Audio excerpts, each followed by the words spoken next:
Yo creo que sí, doctor, podemos dar inicio al webinar. Bueno, muy bien. Entonces,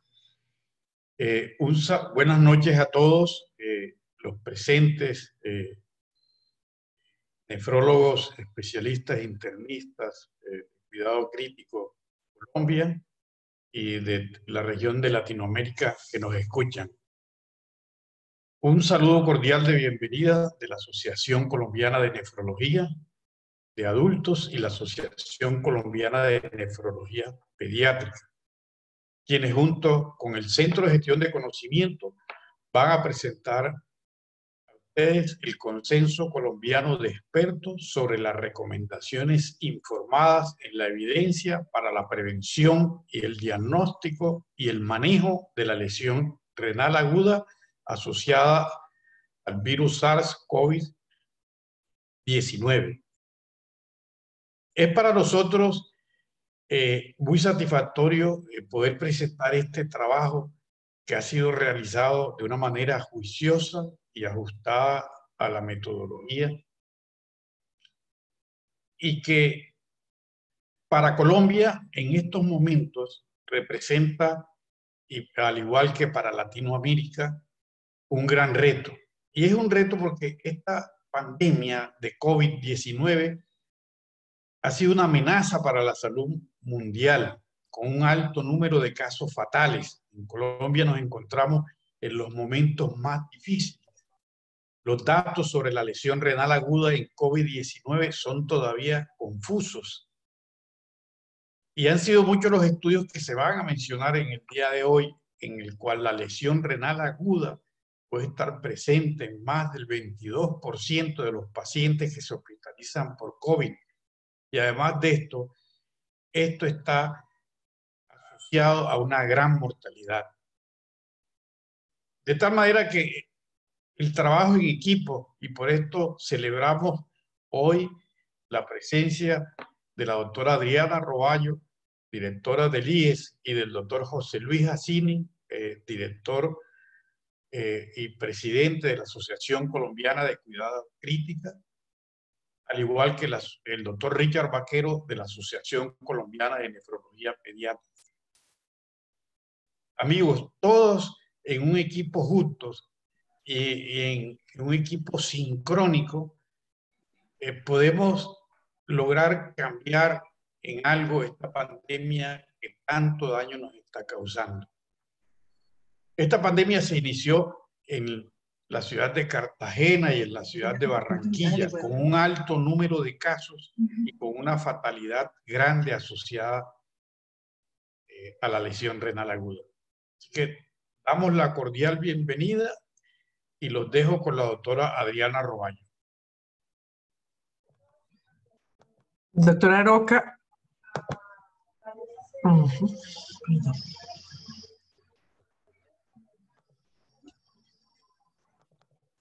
Perdón un minuto, que creo que tengo algo abierto que no me permite mirar acá. Ya.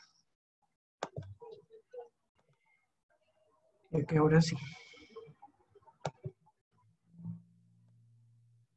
Buenas noches, muchas gracias por la invitación, doctora Aroca, doctora Chini, doctor Vaquero. Para mí es un gusto realmente estar acá y hablar un poco pues, de lo que ha sido esto. Pienso que ha sido la mejor muestra de trabajo en equipo que podamos tener por estos días. Un esfuerzo colectivo grande, de todas formas, pues, siguiendo métodos que son claros, que son muy precisos. Es colaboración fuera de horas, en horas incontables, fuera de horarios laborales, sin ningún tipo de retribución, excepto pues, la satisfacción de poder hacer algo por los colegas para facilitar la toma de decisiones y por los pacientes para que tengan mejores desenlaces. La cantidad de información que hay es enorme, la cantidad de datos buenos, regulares y malos es enorme. Luego que un grupo haya tenido pues, la disciplina y de alguna forma el altruismo y la voluntad para hacer esto es algo muy meritorio. De parte nuestra, así como se han tomado cosas que se han colaborado del consenso entre las sociedades, ASIN y ETS, esto también ha permitido que el gobierno tome algún tipo de decisiones importantes. Entonces, pues, celebrar que en nuestra sociedad, en la Asociación Colombiana de Nefrología y con los pediatras y con cuidado intensivo, haya gente que haga esto, es muy importante. Ha sido un trabajo riguroso, un trabajo cuidadoso y que ha sido referenciado ya en diferentes lados, no solamente en Colombia, sino en la región y en el mundo mismo, por la Sociedad Internacional de Nefrología. Entonces yo espero que que tengamos una noche muy agradable revisando todo esto y oyendo a los expositores que son de lo mejor. Muchas gracias por la invitación, doctora Roca y colegas. Muchas gracias a ti. Adelante, doctor José Luis Jacine, presidente de la Asociación Colombiana de Cuidado Crítico.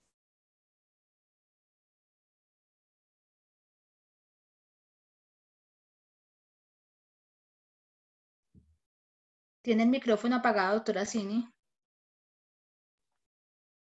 Hola, buenas noches. Mi querido Gustavo, te manifestaba ahora con el micrófono en off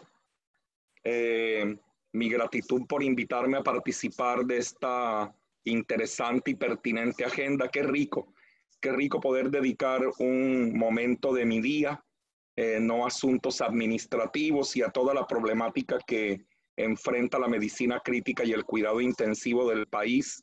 Son múltiples reuniones, son sendos documentos, hay tantos frentes de trabajo, pues que denotan, ¿no?, la situación misma de lo que es la red hospitalaria y la capacidad de respuesta al cual estamos adaptándonos de una manera solidaria, de una manera altruista, con tantos esfuerzos para sacar adelante este asunto del COVID, particularmente que reta la capacidad de las unidades de cuidados intensivos. Y bueno, hablar de falla renal como parte de lo que es la complicación de la historia natural del problema, es para los intensivistas un reto enorme, ¿no? Yo no sé si más que reto es un gran enigma, y yo quiero esbozarle en 4 puntos quizá las reflexiones alrededor de este tema, no sin antes pues entregarles a todos los asistentes un afectuoso saludo, y a los profesores, mis amigos que me acompañan, pues obviamente con el firme deseo de que todos estén bien de salud. Este sábado que pasó pudimos tener la posibilidad de oír qué estaba pasando en las unidades de cuidados intensivos en 5 regiones de Colombia. Qué interesante, porque incluyó la región insular, la Orinoquía y la Amazonía, y nos muestra de tantos datos que los líderes de cuidados intensivos de estas regiones nos presentaron como el 26 a 49% de los pacientes que ingresan a UCI desarrollan insuficiencia renal aguda. Una tercera parte de ellos es detectado en las primeras 12 horas de ingreso, y 2/3 partes ameritaron terapia de reemplazo renal.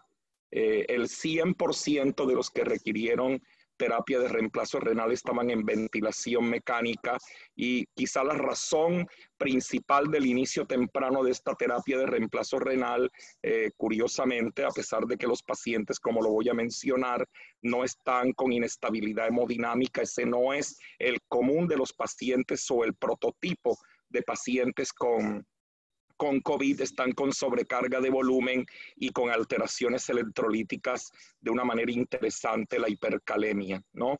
Y nuestra gran incógnita es esa, ¿no? Que es que el estado hemodinámico en general es bueno, pero que esto no descarta la posibilidad de hipovolemia y de hipoperfusión oculta, que créanme que es el reto mayor que tiene un intensivista.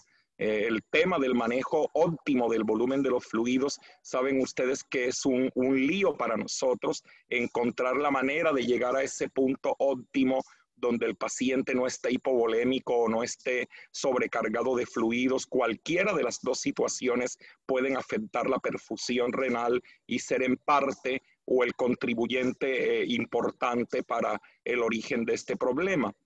Aunque es claro que la principal razón de por qué ingresan los pacientes con COVID-19 es por la falla respiratoria aguda hipoxémica, y ya ustedes han visto cómo el estudio de Panichoque había evidenciado ya en 2019 una asociación entre lesión alveolar y renal, y cómo cerca del 70% de los pacientes con SDRA y neumonía desarrollaron una lesión renal aguda AKIN3.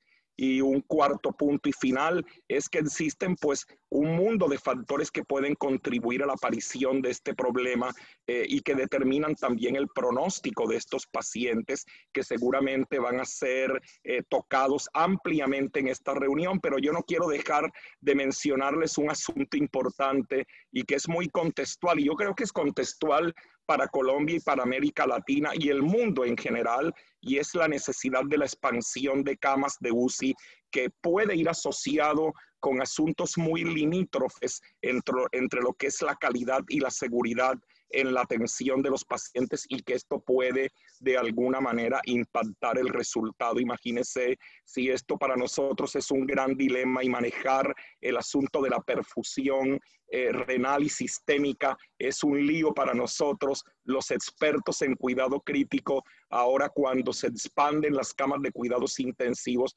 obviamente vamos a tener otros actores que necesariamente van a participar de la atención de estos pacientes, y esto no debe ser descuidado.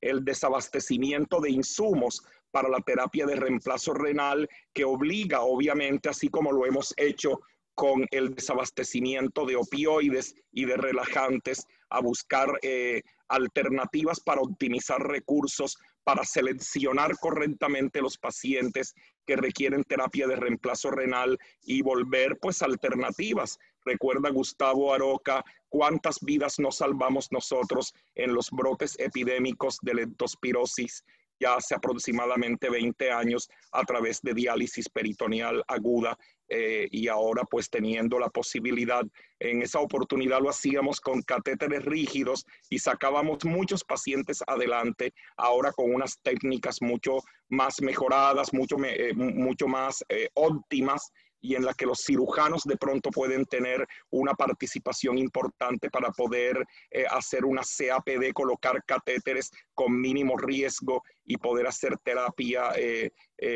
dialítica aguda a través de diálisis peritoneal. Les dejo de pronto esas reflexiones de lo que es la apreciación del cuidado crítico con relación a este problema, que es un determinante en la morbilidad y obviamente en la mortalidad de los pacientes. Así que muchas gracias a todos, éxito. Sé que va a tener un tremendo éxito esta actividad por los docentes de alta categoría que nos acompañan el día de hoy. Reitero, Gustavo, mi gratitud. Muchas gracias, José Luis, a ti y a todos los intensivistas de Colombia. Un saludo pues muy cordial para todos, y agradecimientos porque ustedes hacen parte del frente de batalla, y es un gusto poder trabajar con ustedes en equipo. A continuación, el doctor Richard Vaquero, presidente de la Asociación Colombiana de Nefrología Pediátrica, nos dirá sus palabras de bienvenida.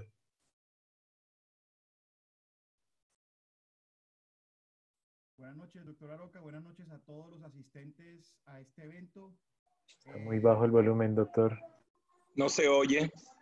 Buenas noches a todos. ¿Me escuchan? Es muy bajo el volumen.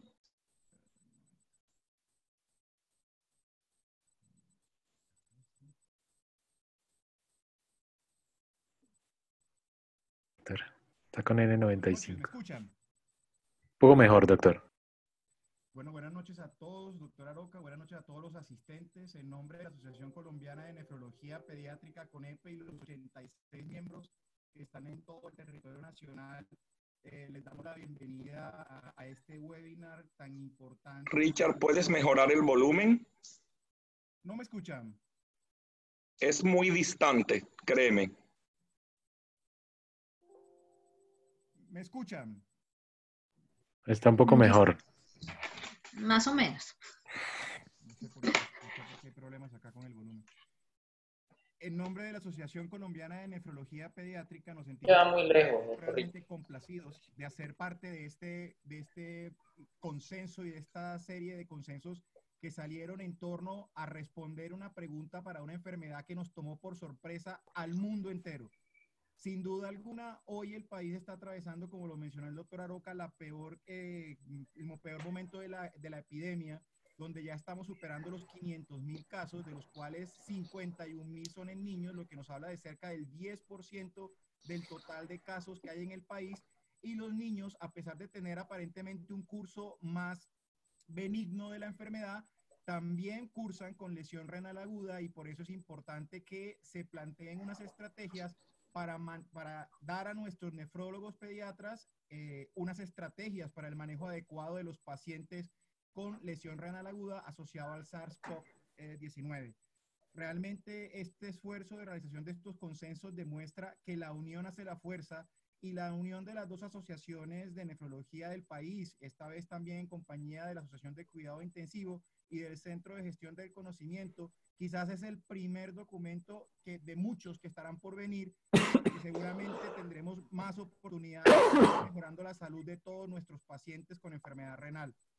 Les doy la bienvenida y nuevamente gracias al doctor Aroca, al Centro de Gestión de Conocimiento, por la invitación a la Asociación Colombiana de Nefrología a ser parte de este documento. Muchas gracias y feliz noche.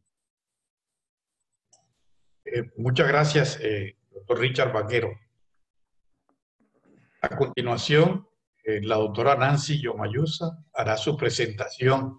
La doctora Nancy es especialista en medicina interna y nefrología de la Universidad del Rosario. Es la directora general del Instituto Global de Excelencia Keralty y es además la líder del grupo de investigación translacional de posgrado en medicina interna de Unisanitas. Adelante, doctora Nancy, y a nombre de la asociación, gracias por usted ser una líder en este consenso. Muchas gracias, doctora Aroca, doctor Richard, doctora Cine, doctora Adriana. Realmente es un gusto, y a todo el grupo de colegas que se han venido conectando. Es también un privilegio poder estar hoy aquí en esta primera conferencia y conversatorio que tiene como meta compartir con ustedes lo que ha sido esta experiencia de un gran grupo de profesionales de nefrología de adultos, pediátrica y de enfermería, que es importante dentro de esta visión de trabajar de manera colaborativa para generar, a través de una metodología robusta, recomendaciones informadas en la mejor evidencia que pretenden orientar de una manera transparente y con mucha confianza la prevención, diagnóstico y manejo de la lesión renal aguda. Es una de las líneas priorizadas del Centro de Gestión de Conocimiento, y también es el reflejo del trabajo colaborativo de Asocolnefia con EPE. Pero también pues quiero hacer mención, acá está Adriana y está el doctora Cine, también es el reflejo de otros muchos procesos que hemos venido realizando con la red de gestión de conocimiento, que ya en este momento agrupa cerca de 30 sociedades científicas, instituciones universitarias e instituciones de salud, con quienes también se han venido generando una serie de consensos y recomendaciones. Básicamente los manuscritos generados en este proyecto ya han sido publicados en la Revista Colombiana de Nefrología, han sido adoptados como lineamientos del ministerio, y adicionalmente pues son visibles en la plataforma y la web académica de la Asociación Internacional, la Sociedad Internacional de Nefrología y la Latinoamericana en Nefrología e Hipertensión. Básicamente con esto un poco reiterar que es un hito en el sentido que es una manera de que las sociedades científicas enfaticen el compromiso que tienen con generar soluciones contundentes a problemas reales de salud pública.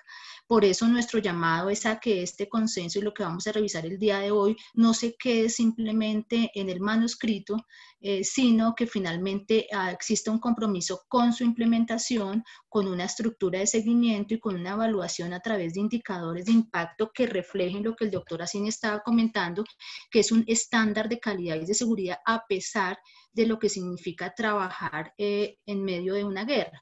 Entonces ya realmente ese es el llamado para que este y los otros documentos puedan reflejar esa decisión de hacer un cuidado más centrado en la persona.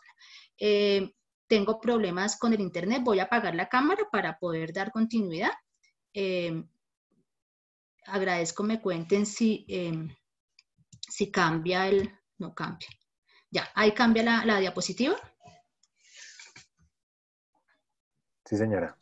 Perfecto, gracias. Gracias, Cami. Entonces, básicamente quisiera compartir de manera sucinta en los siguientes 9 minutos y medio, Camilo de pronto me puede estar mirando mal, los mecanismos que dan cuenta de lo que podría ser llamado un verdadero wicked problem desde la perspectiva de las ciencias de la complejidad o un problema que igual que la lesión multiorgánica puede tener una miriada de causalidades, pero también intrincados mecanismos moleculares, celulares e inmunológicos que he intentado pues, resumir en esta que podría ser la última diapositiva y simplemente por intentar empezar por el final, a partir de una revisión rápida de evidencia, como intentando hacer un mentefacto, un mapa conceptual, compartir con ustedes lo que podrían ser los 7 mecanismos que podrían explicar de alguna manera o intentar esa primera explicación de la lesión renal aguda.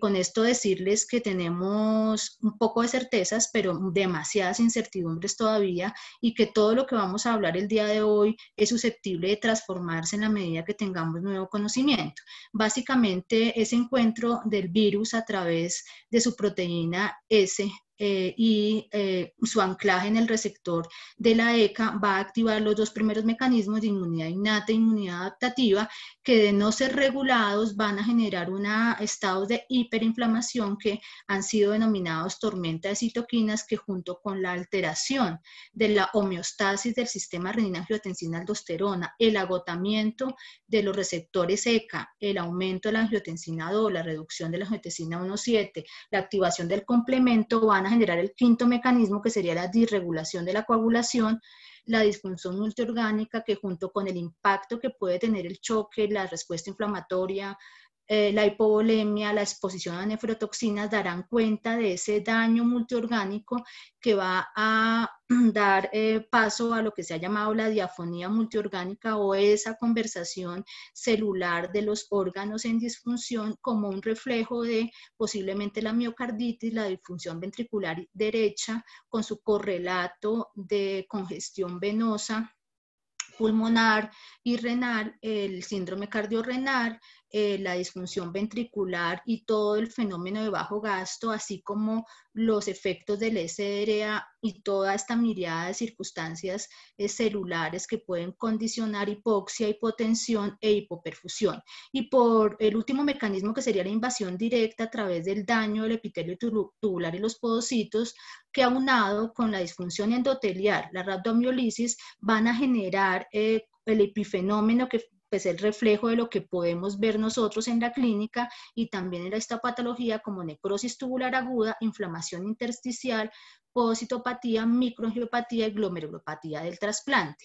Pues, pero para entender el mecanismo inmunológico tenemos que reconocer al enemigo y el enemigo tiene ciertas particularidades, por lo menos ya le conocemos su tarjeta de identidad y muy temprano después de que fue informado el brote en Wuhan, el 3 de enero, los científicos del Instituto Nacional de Control y Prevención de Enfermedades Virales identificaron su primer genoma y muy temprano el New England Journal ya estaba publicando, producto de muestras de lavado broncoalveolar, la secuenciación genética de 3 pacientes, del virus de 3 pacientes manejados en Wuhan y posteriormente en Lancet fue publicada la caracterización filogenética mostrando cómo este nuevo coronavirus era muy cercano filogenéticamente al coronavirus del murciélago, pero muy alejado de sus compañeros el SARS y el MERS, lo que condiciona pues que se trate verdaderamente de un nuevo coronavirus que del linaje beta a partir de la identificación de la secuencia de los receptores que identifican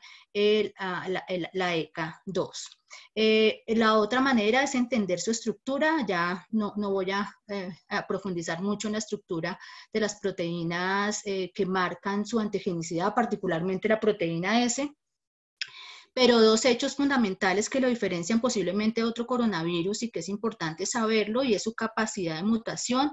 Vean ustedes acá que han sido publicadas en la revista Cell unas variantes de los aminoácidos de que hacen parte de la codificación de la proteína de la espiga, de una variante de 614 a una G614 por una variación de un nucleótido, y que lo que parece ser está correlacionado con posiblemente mayores cargas virales, mayor capacidad de transmisión, y en estudio y en vigilancia y en evaluación si esto le confiere mayor patogenicidad. Sin embargo, otra característica que tenemos que tener en cuenta es que este virus tiene una capacidad de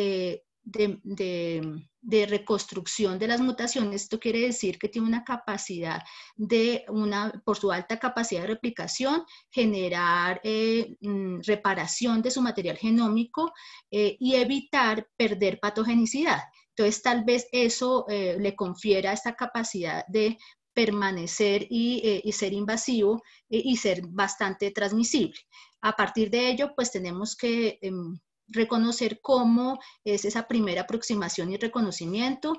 Esto se hace a través de la proteína S o de la espiga en la superficie del virus con los receptores de ECA en la superficie de las células blanco. Particularmente, esta estructura y esta base de reconocimiento ya está publicada en Science en marzo del 2020 y básicamente suceden de manera sencilla por el clivaje en dos subunidades, la S1, que es la que interactúa con el receptor de la ECA, y la S2, que se sigue clivando a través de la proteasa de transmembrana de serina para garantizar esa primera adhesión de las membranas para permitir la internación del virus dentro de la célula huésped.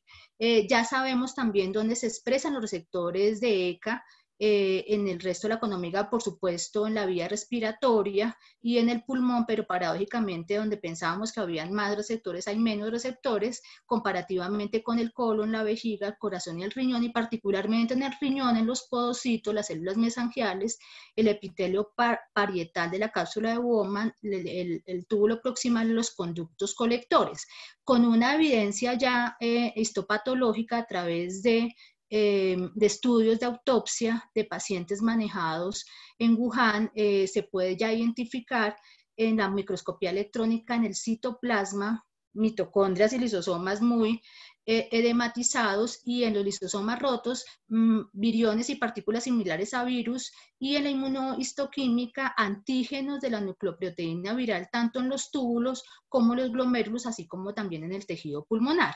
De igual manera, en este estudio publicado en Kidney, pues también sobre 26 hallazgos de autopsia de pacientes con neumonía severa, también podemos ver la evidencia de que tenemos estos receptores y que hay invasión directa sobre el tejido renal, particularmente en la microscopía de luz, por los hallazgos característicos de la necrosis tubular aguda, dado por la dilatación de los túbulos, vacuolización no isomérica y los agregados de eritrocitos en los capilares peritubulares, asimismo con la identificación de partículas similares a virus en los podocitos, en los túbulos, y por la inmunotensión también la nucleoproteína viral. Entonces, esta es una evidencia de que efectivamente podríamos tener varios mecanismos de invasión. Básicamente, esta diapositiva resulta ser un poco compleja, pero simplemente para comentarles que una vez existe este reconocimiento, claramente hay traslación y clivaje de las poliproteínas del virus,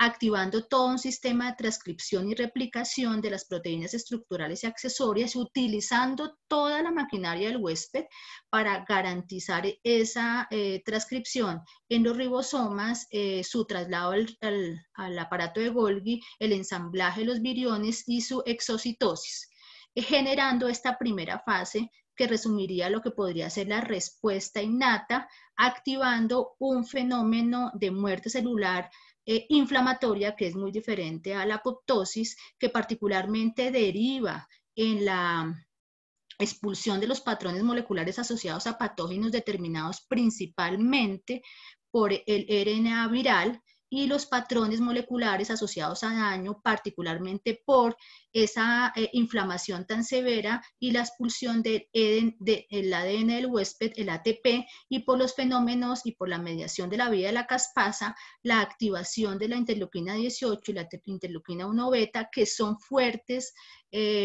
potenciadores de esta respuesta y de la expresión de los receptores de los patrones tanto de patógenos como de daño, que finalmente van a activar a macrófagos y a células epiteliales para aumentar la secreción de una serie de quimiosinas, interleuquinas, particularmente la interleuquina C, la proteína inflamatoria del macrófago, que van a aumentar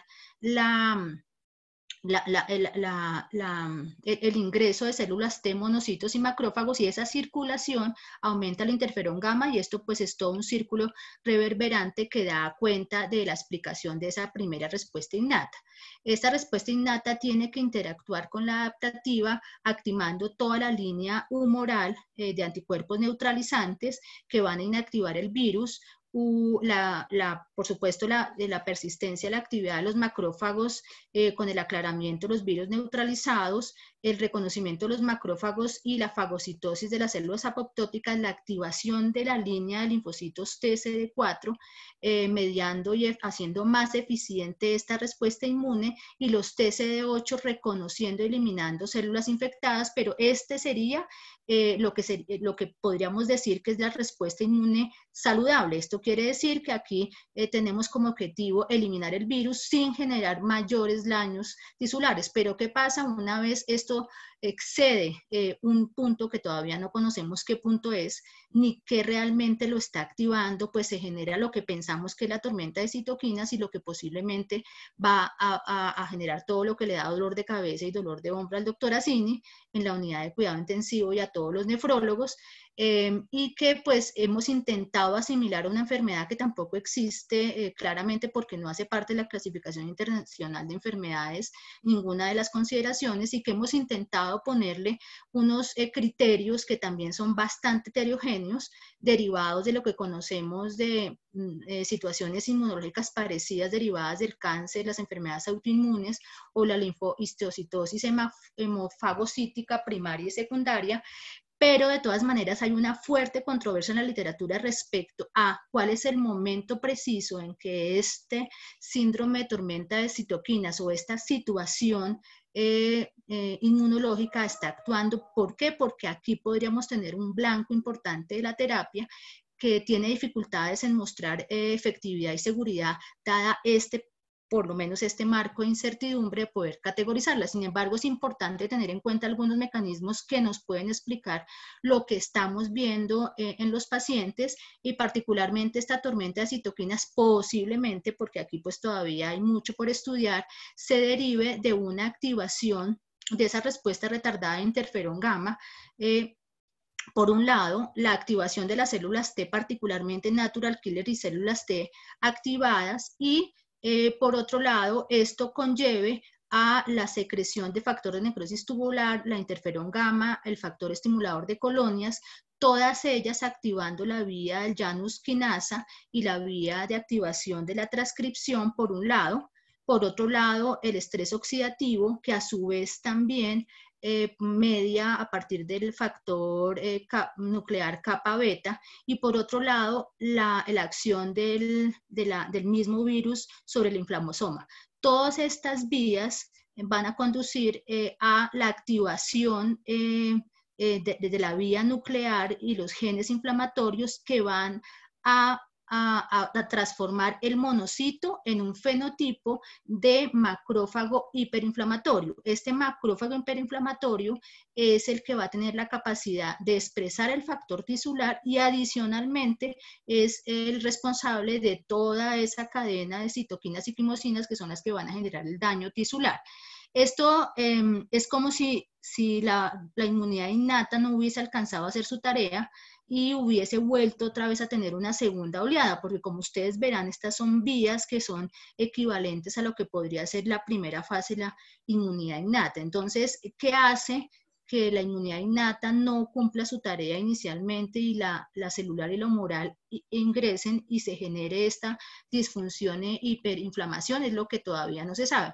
Sin embargo, pues se sabe que también está relacionada con todos los fenómenos de coagulopatía y trombosis generados por la expresión de PANS y DAMS, por la activación de monocitos a partir de la interleuquina 6, por la expresión de factor tisular por parte de los monocitos activados, la inflamación y la disfunción endotelial, expresando también factor tisular, más acopio de fibrina, activación de la vía extrínseca de la coagulación, una mayor migración de neutrófilos con disminución de todos los factores anticoagulantes, particularmente antitrombina 3 y proteína C activada, y por lo tanto la activación de la vía intrínseca, y esto es lo que genera esos fenómenos de microtrombosis y lesiones de los órganos. Y finalmente, pues el riñón pues también existe y la invasión también se ve allí reflejada, y finalmente lo que vemos es que ya hay evidencia de que el virus puede tener receptores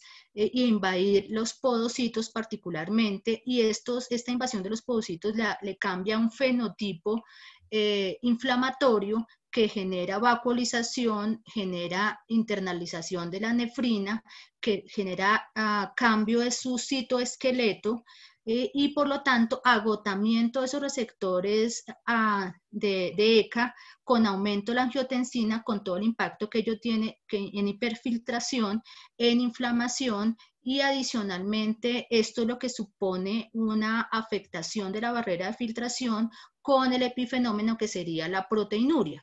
Adicionalmente podemos ver la filtración de partículas virales que tienen también receptores en las células tubulares proximales, y todo ello puede llevar a lesión tisular, injuria mitocondrial y toda la activación de la cascada inflamatoria, que pues va a dar cuenta de esta inflamación local y todos los hallazgos que les mostré en la patología que vimos al inicio. Con lo tanto, pues con la mayor evidencia de proteinuria, posiblemente hematuria, y excreción de biomarcadores asociados a lesión renal aguda.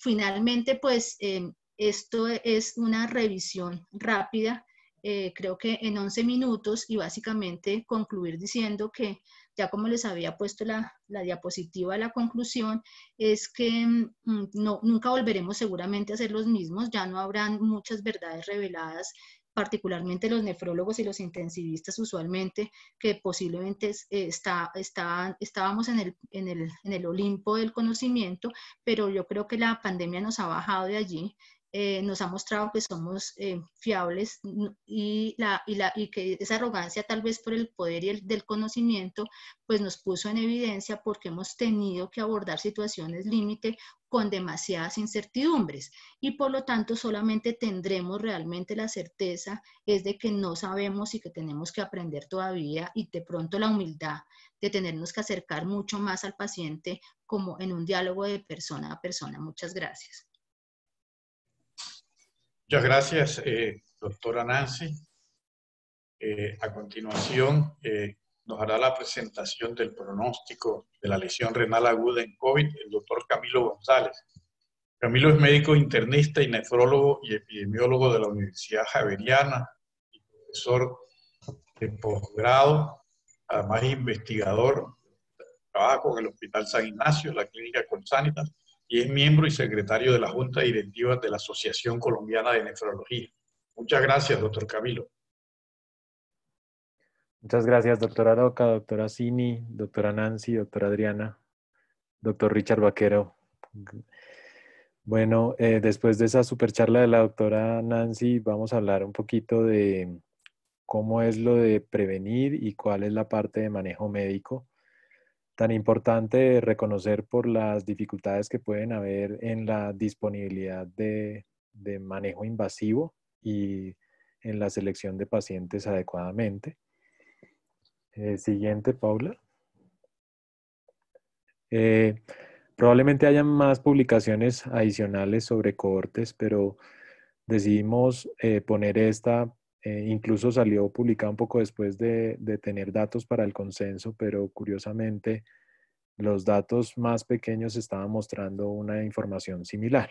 Esta es una cohorte retrospectiva de lo que sucedió en algunos hospitales de Nueva York, donde se incluyeron 5.449 pacientes, en promedio 64 años de edad, en un periodo de tiempo que fue de 1 de marzo al 5 de abril. Y resume que la lesión renal aguda es tan frecuente como una incidencia del 37%. Lo más frecuente es que sea leve en el 47% de los casos, pero se presenta 22% CADIGO 2 y estadio 3, 31%.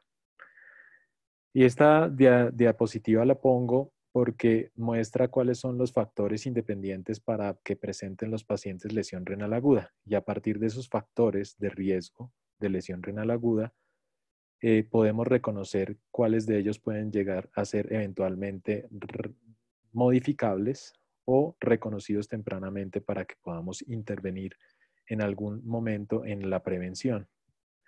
Pueden detallar que se parecen mucho a los de mortalidad, como edad avanzada, raza negra, hipertensión, diabetes mellitus, enfermedad cardiovascular, por supuesto el uso de vasopresor como un indicador de respuesta inflamatoria o de sobreinfección durante la estancia hospitalaria, y reconocemos la necesidad de ventilación mecánica como el factor de riesgo que más probablemente genere chance de que se presente la lesión renal aguda.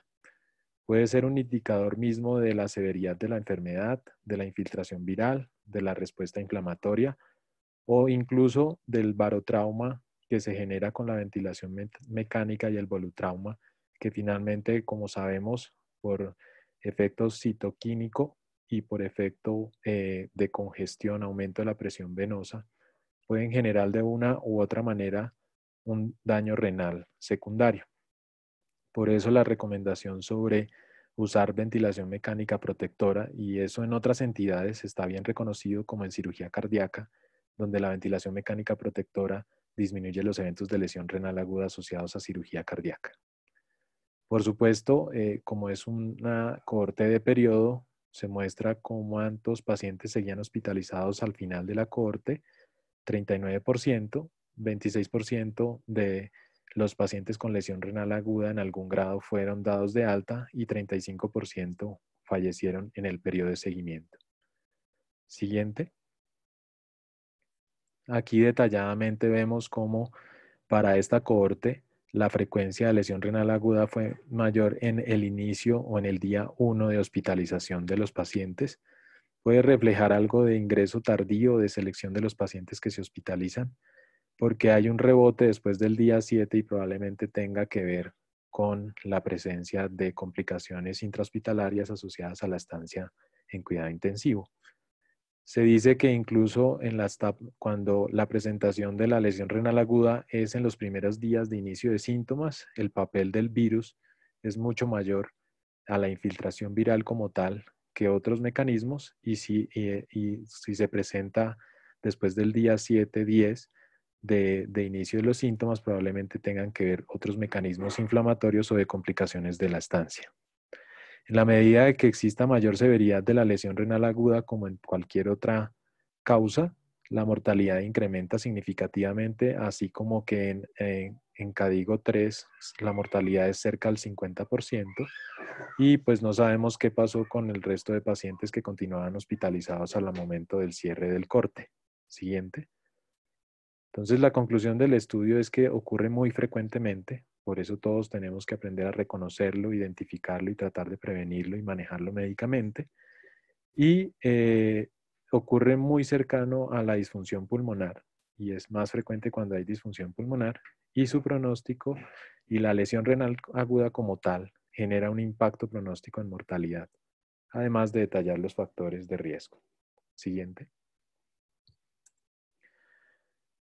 En los mecanismos de prevención, digamos que decidimos detallar algo alrededor del estado de volumen de los pacientes. Y en esto, independientemente de la causa, siempre es importante reconocer si el paciente solo está séptico o si está deshidratado o si está deshidratado y séptico.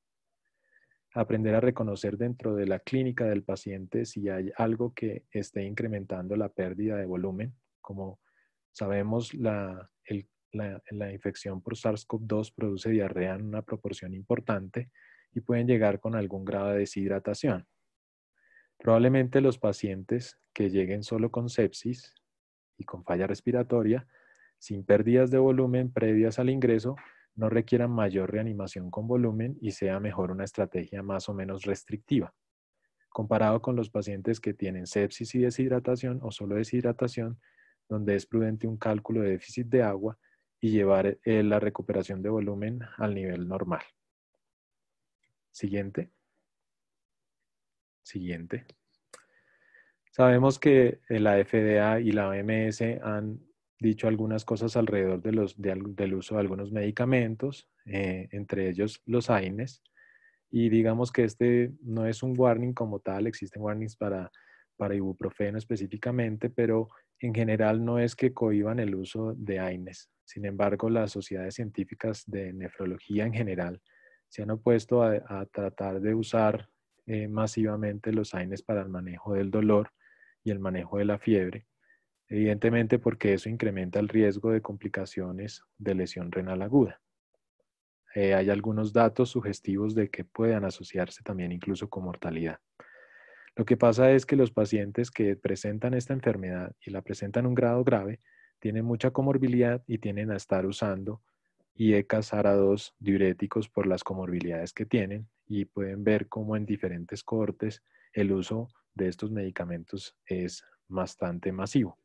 Tan así fue que hubo unos sesgos en la identificación de riesgos al principio en el uso de medicamentos como IECA o ARA2. Siguiente. Esta diapositiva solo quiere mostrar que la frecuencia de lesión renal aguda en los pacientes que usan medicamentos como AINES, diuréticos y IECA o ARA2 o mezclados es mayor que en la población general. De tal manera que la mezcla, por ejemplo, de AINES y diuréticos puede incrementar o mostrar una incidencia de lesión renal aguda mucho más significativa que cualquier otro de los pacientes. Y por supuesto, cuando se usa mezclado IECA, ARA2, diurético y AINES, pues esta incidencia es mucho mayor.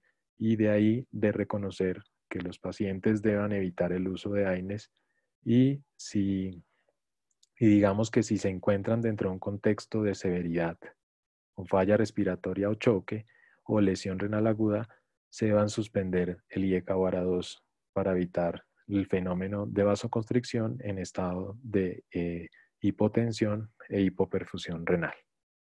Siguiente. Porque es importante adicionalmente reconocer qué opciones de manejo médico existen en la lesión renal aguda.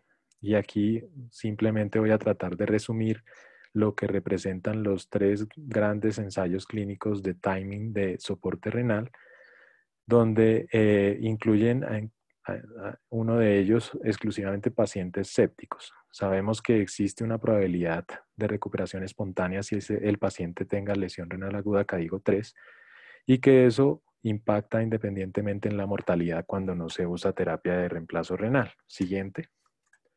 Rescatando el AKIKI, podemos reevaluar que en el grupo de inicio diferido de soporte renal, como tenían más tiempo de reconocer quién se iba a recuperar o no, podemos decir que el 49% de esos pacientes aleatorizados al grupo de delayed no recibieron nunca terapia de reemplazo renal. Siguiente. Pero además, ese grupo exclusivo tenía una mortalidad de 37.1%, que fue menor que los pacientes que se dializaron tardíamente, por supuesto, e incluso los que fueron aleatorizados a una diálisis temprana. Estamos diciendo que los pacientes con CADIGO 3 séptica tienen un 50% de probabilidad de recuperarse espontáneamente. Siguiente. Siguiente. De la ideal ICU, que si escoge solo pacientes sépticos, también hay una proporción que no es tan evidente cuando uno hace la lectura del estudio. Alrededor del 38% de los pacientes aleatorizados a la estrategia tardía no fueron dializados nunca durante el proceso del estudio. Sin embargo, algunos fallecieron en el momento antes de iniciar el soporte y solamente 29%, que representaron un total de 70 pacientes, realmente tuvieron esa recuperación espontánea de la que estamos hablando. En el estudio no hacen un análisis a bajo protocolo, de tal manera que no pudimos identificar si ese grupo de 70 pacientes qué mortalidad real tuvo. Sabemos que no hubo diferencias entre la estrategia de inicio de soporte renal temprana versus la tardía. Siguiente. Y el reciente estudio Staraki canadiense, bueno, liderado canadiense, muestra también alrededor del 38% tampoco fueron dializados nunca. Y la mortalidad en ese grupo fue de 43.7% bajo el análisis de bajo protocolo, el cual realmente no fue diferente con los demás grupos. Entonces es importante reconocer que en CADIGO 3 incluso entre un 38 y un 50% de los pacientes en general pueden terminar no requiriendo soporte renal. Siguiente. Pero hay que saber qué fue lo que hicieron los médicos en ese proceso de CADIGO 3 en espera de ver la necesidad de soporte renal basado en los criterios de diferido. Lamentablemente el único estudio que lo refiere dentro de su suplemento es el AKIKI y aquí se los traigo. El grupo de paciente que fue aleatorizado diferido recibió más tratamiento con diuréticos para el manejo de volumen, recibió más tratamiento médico para hipercalemia, 22%, y también recibió más tratamiento para el manejo de la acidosis en un 16%. Hay que recordar que el estudio es francés y probablemente exista un uso más masivo de ciertas intervenciones que no se usan en masa occidente. Siguiente. También en la búsqueda de información durante el consenso encontrábamos que todas las papers que salían publicados nos decían sobre trata de evitar la hipercalemia, porque evidentemente es mucho más frecuente que en otros tipos de lesión renal aguda y creo que todos los que hemos participado en el manejo de estos pacientes lo hemos notado. Incluso el paciente puede venir en fase de recuperación y continuar con potasios elevados que a veces se vuelven un poco difíciles de manejar y requieren de diálisis de mantenimiento. Aquí están enlistados todos los mecanismos de lesión de hipercalemia que existen y creería siguiente que hay algunos que resaltar. Los pacientes tienden a tener más acidosis respiratoria por la ventilación. Como son más diabéticos, hay más hiperglicemia y eso favorece la elevación del potasio. Por supuesto, hay un incremento del metabolismo tisular importante por la fase inflamatoria. Pareciera que los pacientes estuvieran haciendo ejercicio todo el tiempo y cuando se quita la relajación y comienzan a respirar, pues es realmente un ejercicio. Reciben más transfusiones de glóbulos rojos en general que los pacientes no críticos. Independientemente, la enfermedad renal crónica de origen diabético es un factor de riesgo para generación de hipercalemia sostenida. El hecho nada más de estar críticamente enfermo y obvia la presencia de lesión renal aguda. No descarto y pues está descrito evidentemente que pueden haber daños selectivos tubulares que pueden alterar la eliminación de potasio como lo hemos notado. Siguiente. Simplemente un resumen, de hecho lo tomé de los annals de cuidado intensivo, de cómo manejar el potasio. No me voy a detener en ese plan de manejo. Simplemente recordemos que el gluconato de calcio se usa solamente cuando hay cambios electrocardiográficos y es un puente a las opciones de tratamiento para disminuir la concentración de potasio extracelular. Se usan los mecanismos de medicamentos de pasar el potasio de espacio extracelular al intracelular y en casos donde la situación es sostenida y más en enfermedad renal crónica se pueden usar los quelantes de potasio de función intestinal.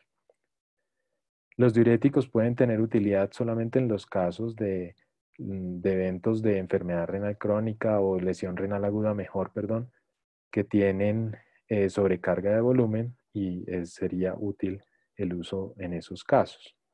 Y por supuesto, cuando hay cambios electrocardiográficos en situaciones agudas, el uso de la diálisis. Siguiente.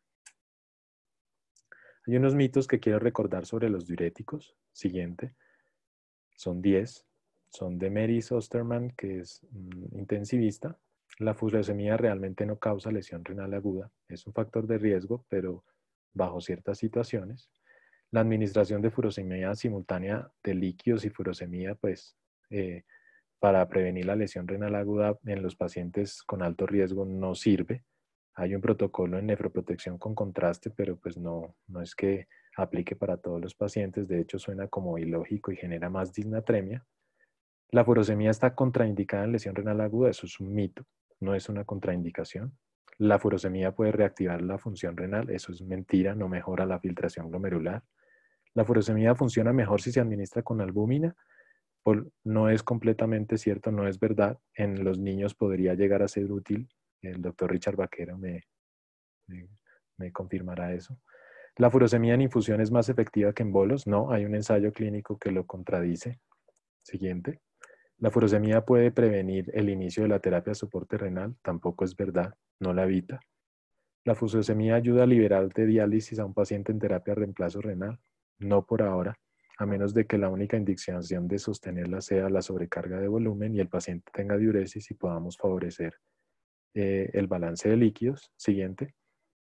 ¿La diuresis inducida por furosemía implica recuperación renal completa? No, pero al contrario podría ser. Con las pruebas de estrés por furosemía podemos identificar qué paciente va a necesitar soporte renal con ciertas características operativas. Siguiente. Y la furosemía debe suspenderse si se eleva la creatinina, lo que indica un empeoramiento de la función renal. Eso no es verdad. Hay unos mecanismos que pueden elevar la creatinina, hay cierta tolerancia de elevación de creatinina. Las guías de falla cardíaca incluso toleran hasta un 40% de incremento de creatinina para dejar de usar el medicamento. Siguiente. Aquí se resume en qué momentos podemos usar y no usar los diuréticos. Entonces, en pacientes que tienen riesgo de lesión renal aguda, probablemente sea dañoso usar, cause daño usar furosemida si tiene alto riesgo y no tiene sobrecarga de fluido. O si tiene lesión renal aguda y no tiene sobrecarga de fluidos, probablemente está contraindicado usar los diuréticos. Igualmente, puede ser beneficioso usar furosemida en pacientes de alto riesgo de lesión renal aguda o con lesión renal aguda si existe sobrecarga de fluidos. La coadministración con albúmina es dudosa, como les decía, pero en principio en pacientes clínicos no tiene utilidad. Y digamos que no hay diferencias entre el uso de intermitente o infusión y tampoco colabora con el weaning de soporte renal. Siguiente. Para finalizar, esta diapositiva resume un estudio pequeño, es francés, del uso de bicarbonato en pacientes críticos. Pareciera que mentalmente nosotros lo tenemos como a un lado, como las sulfonilureas en diabetes, pero tenemos que reevaluar estas posibilidades y condiciones en ciertas situaciones pensando en que podemos tener escasez de terapias de soporte renal. Este estudio fue realizado en 26 UCIs con 389 pacientes que no fue completamente ciego y escogían a todos los pacientes con acidemia metabólica severa con PCO2 normal y por lo menos un SOFA score mayor a 4. La intervención fue placebo versus bicarbonato de sodio al 4.2% y el objetivo era llevarlos a un pH de 7.3 o más, no era normalizarlo, que es el problema de muchos ensayos clínicos viejos y de ciertas intervenciones.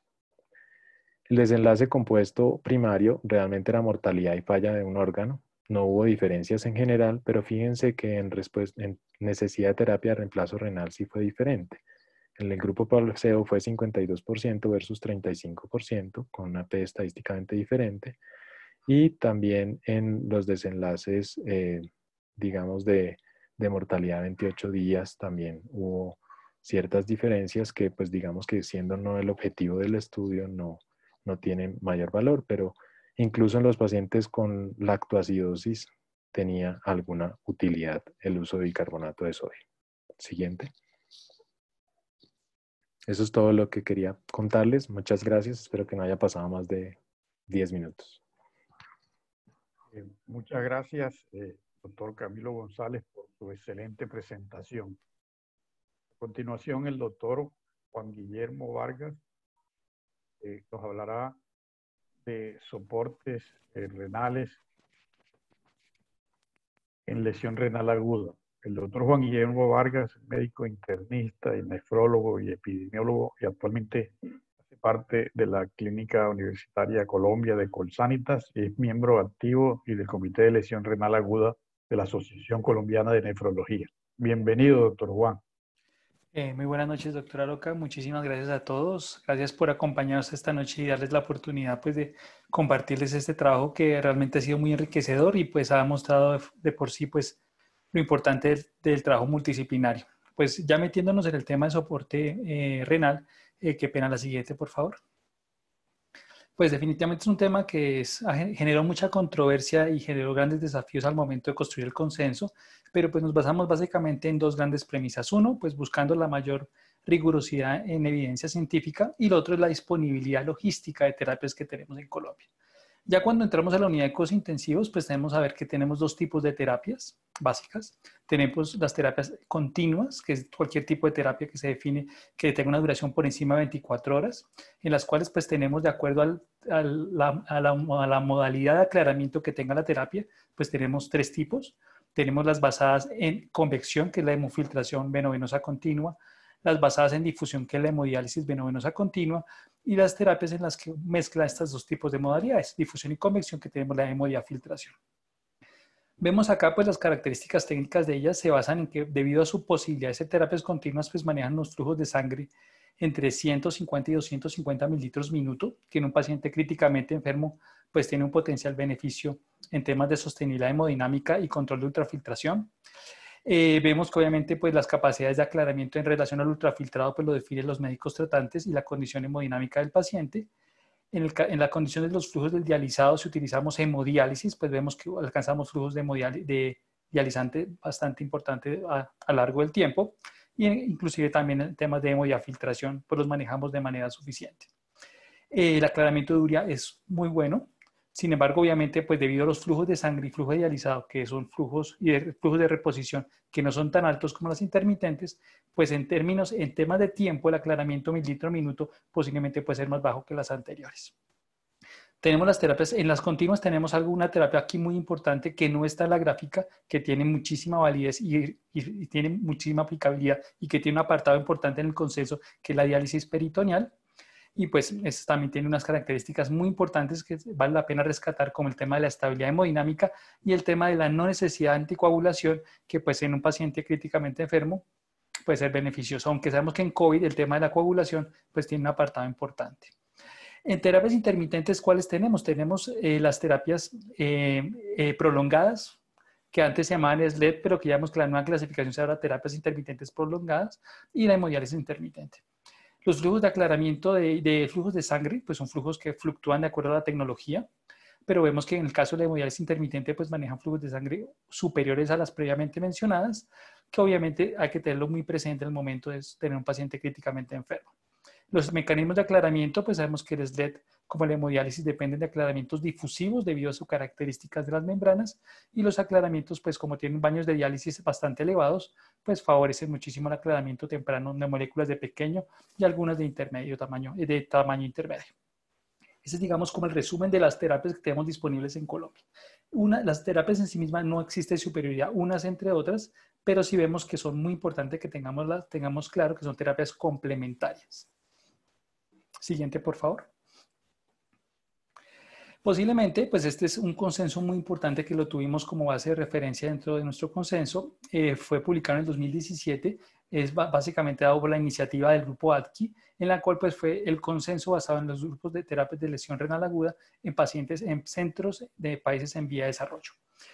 Dato destacable, esta gráfica me parece muy importante porque el escenario clínico es el que define la terapia. Posiblemente no lo define otras variables. Va a ser el escenario clínico. En el escenario ideal, vemos que los pacientes que estamos sometidos a tóxicos, hipercalemia, síndrome de lisis tumoral, se benefician de aclaramientos más rápidos con flujos de dializante más importantes. Posiblemente la hemodiálisis intermitente tenga un papel más destacado.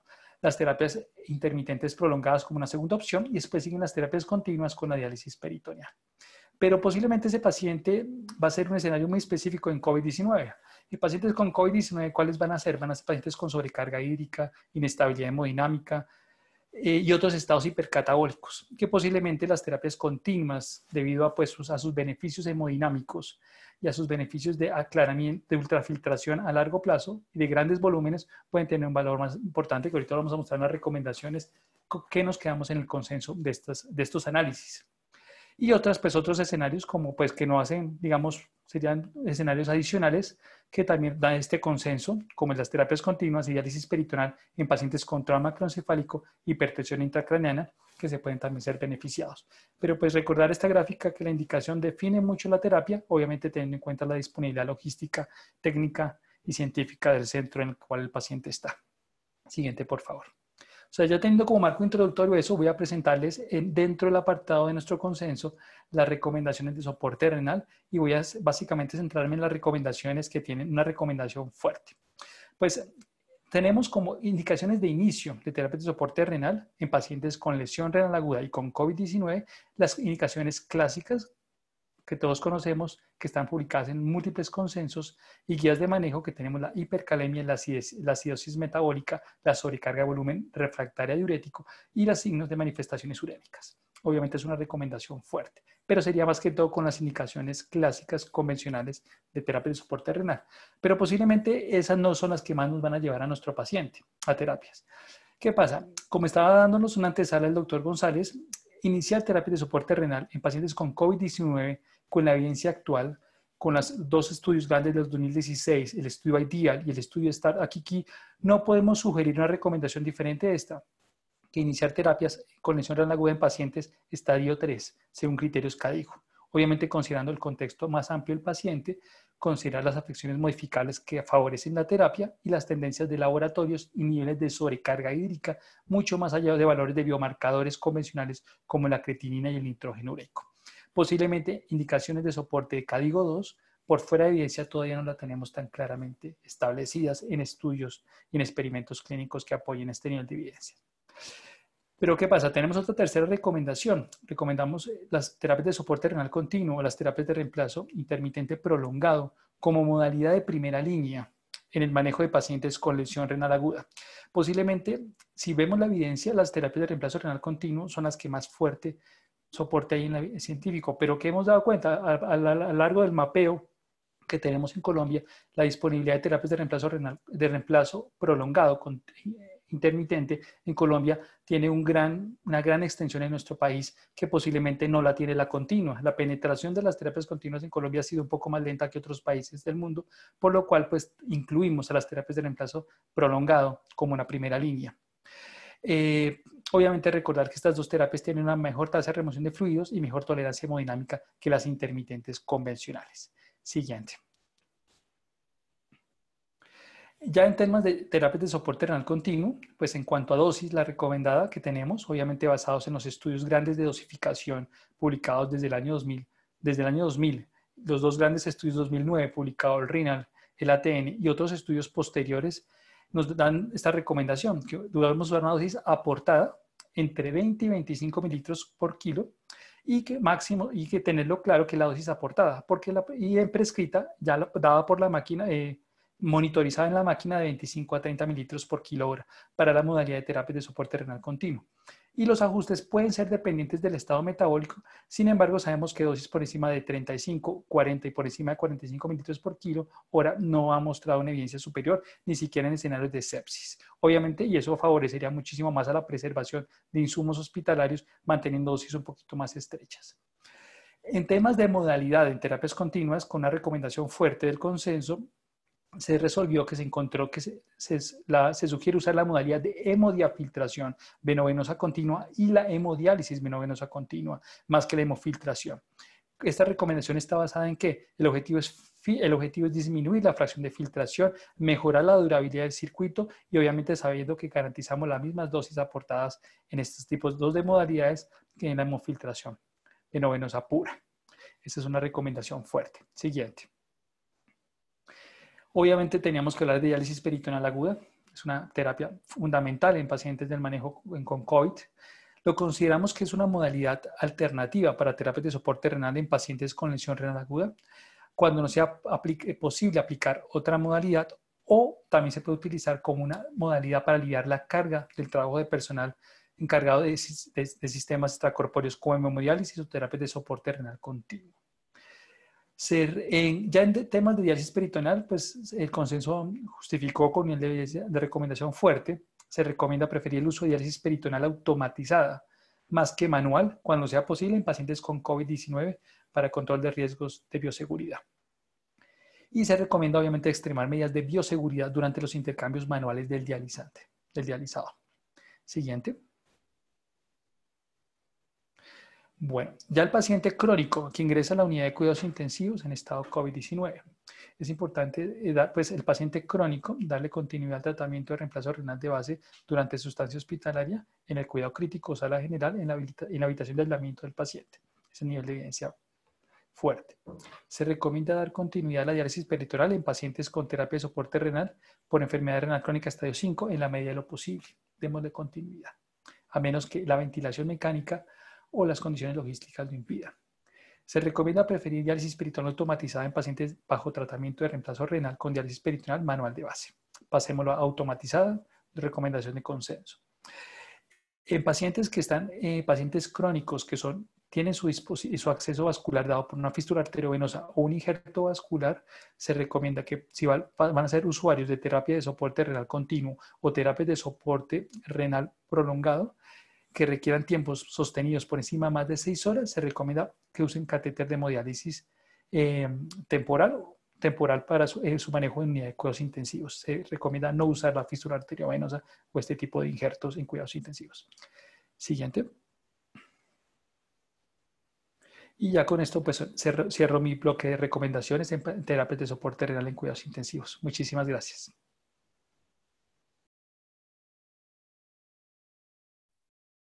Muchísimas gracias, Juan Guillermo, por tu excelente conferencia. A continuación, el doctor Rodrigo Daza nos hablará de soporte renal en épocas de desastre. El doctor Rodrigo Daza es médico internista y nefrólogo de la Universidad Militar Nueva Granada, Hospital Militar.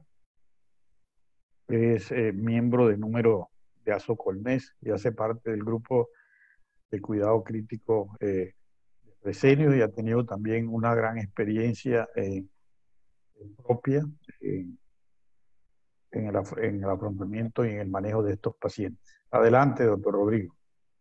Buenas noches, muchas gracias, doctor Aroca, y a todos los que nos escuchan en este momento.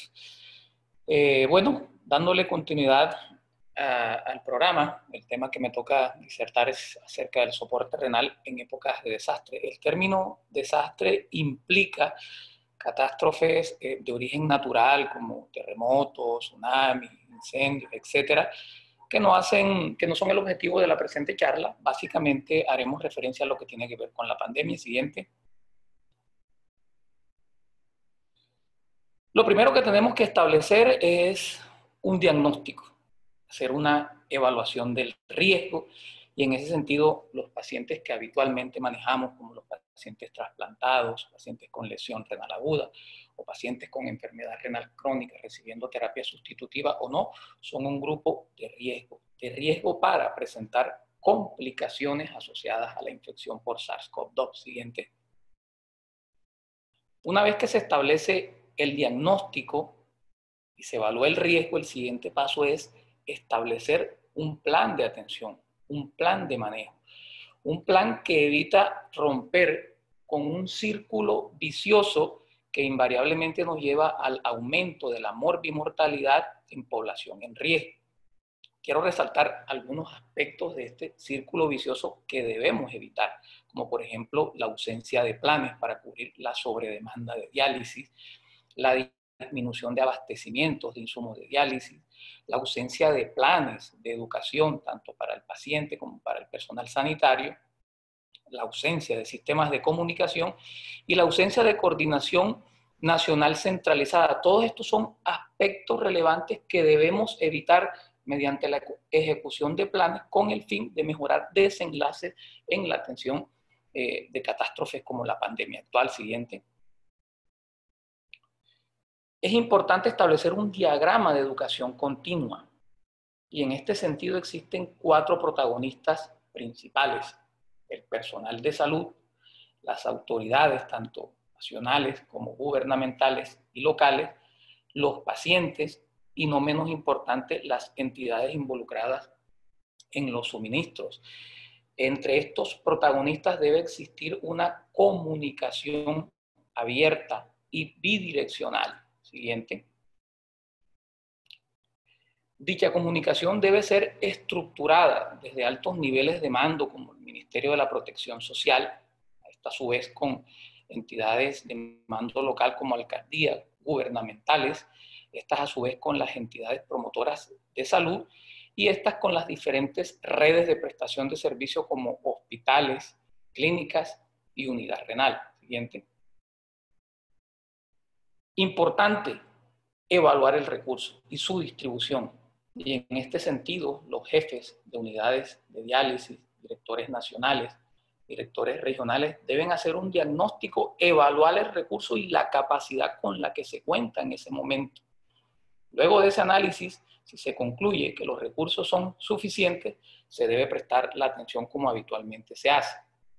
En los casos en los que los recursos son insuficientes, se debe implementar o ejecutar planes de contingencia. Siguiente.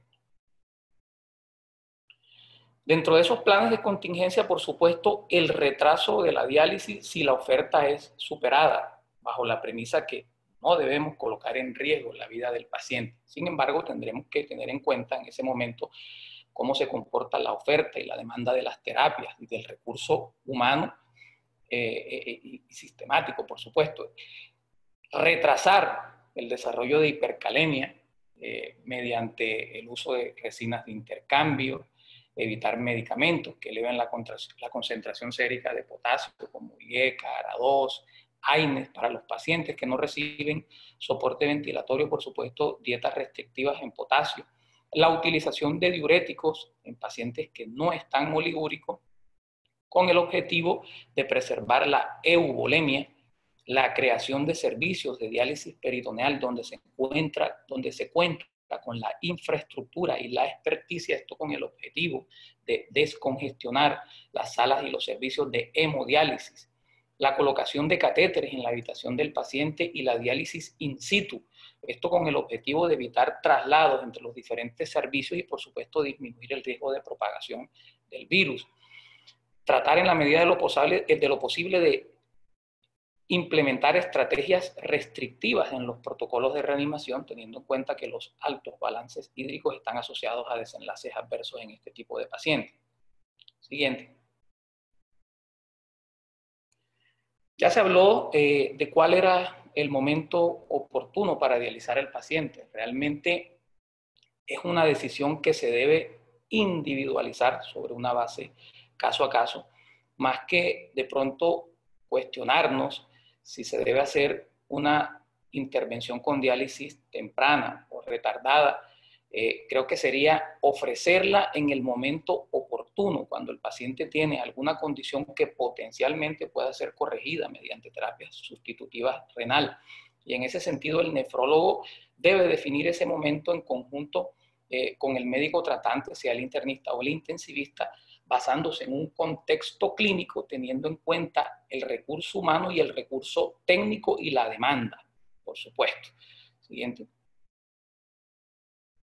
Importante establecer programas de educación para pacientes, trabajadores de la salud, enfatizando siempre en aspectos básicos como la higiene de manos, higiene respiratoria, el uso adecuado de elementos de protección. Para los pacientes que reciben diálisis en centros ambulatorios, aconsejarles que llamen previamente al arribo de la unidad renal, siempre.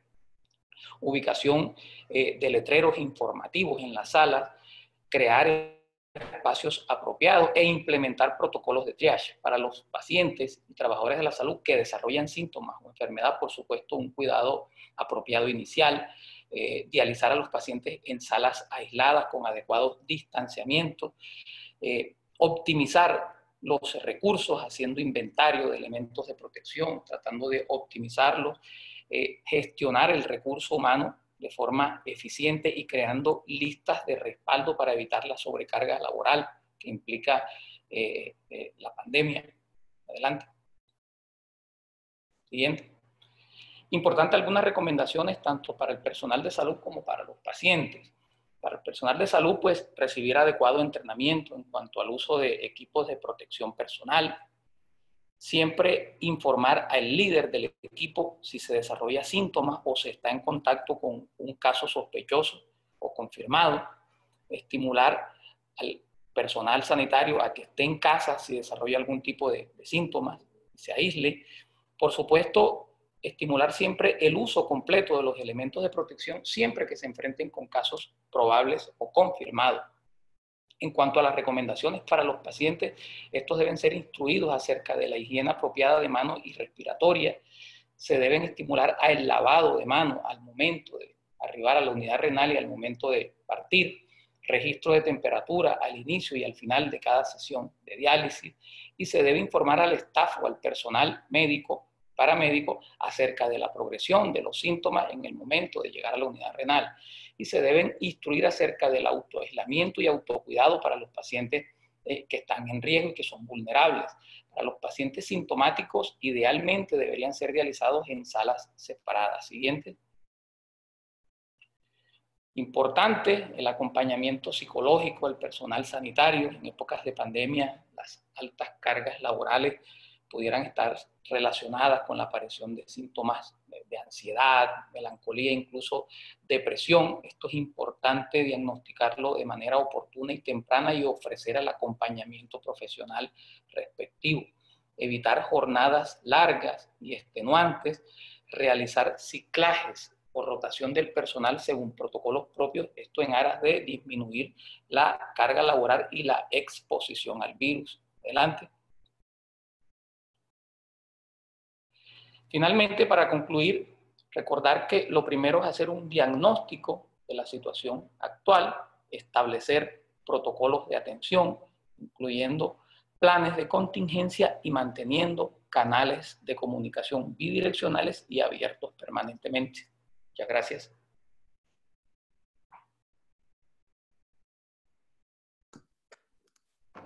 Muchas gracias, doctor Rodrigo Daza, por una excelente conferencia. Queremos pedirle a los asistentes que pueden ir realizando sus preguntas por el chat para así continuar luego de la conferencia que viene ahora a cargo del doctor David Ballesteros, que es médico internista y nefrólogo de la Universidad Javeriana y es el jefe del servicio de nefrología del Hospital Universitario San José de Popayán y profesor de la Universidad del Cauca, y es miembro de la Junta Directiva de la Asociación Colombiana de Nefrología. Charla Terapias de Purificación Sanguínea en COVID-19. Adelante, doctor David. Buenas noches, Gustavo. Buenas noches a todos. Bueno, ya para finalizar las recomendaciones del consenso, vamos a hablar un poco sobre las terapias de purificación extracorpórea en esta patología, pues que en los últimos 8 meses estamos aprendiendo cada día más de ella. La siguiente, por favor. Entonces, para comenzar, es importante reconocer la evolución que ha tenido las terapias de soporte renal continuo en los últimos 40 años.